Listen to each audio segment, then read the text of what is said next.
I'm basically a dilettante. If you don't know that term, it's slightly derogatory. It means somebody who isn't really super good at anything, but messes around with all sorts of things. It's kind of a perpetual amateur.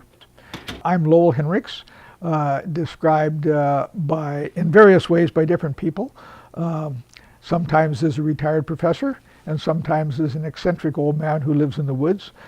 I was a professor of mathematics at Duke University in the States, and I had the idea that what I wanted to do was return to the Northwest, live on the ocean, and right on the ocean and in the woods, and just think in my study and be profound.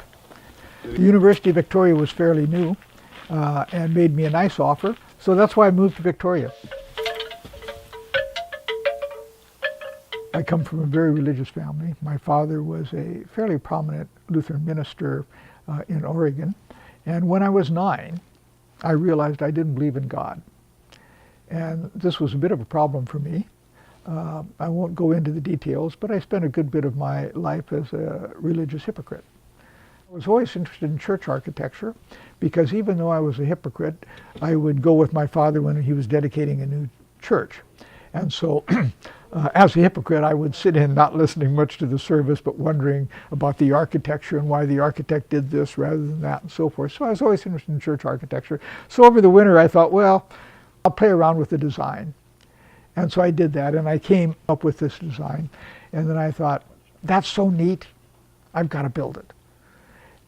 I was diagnosed 6 years ago with stage 4 lung cancer with an expectation of 12 to 18 months. And that's not why I built the chapel, but it turns out that the chapel has been a very fitting thing to do in this phase of my life. It's kind of built for anybody who recognizes the kind of profound mystery of existence and wishes to kind of meditate on that. It's very inclusive. It's for people of any denomination, of any faith, and atheists as well. There was a treatment that kept the cancer at bay for a medium period of 8 months. It was effective for me for 5 years. Last summer the cancer broke out again and had spread, so that treatment was no longer ineffective. But in the meantime, they've got a couple of new treatments that are sometimes effective when the previous one stops.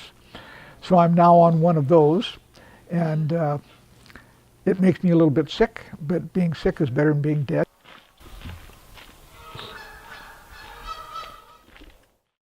I don't consider myself an artist. I consider myself somebody who just makes stuff.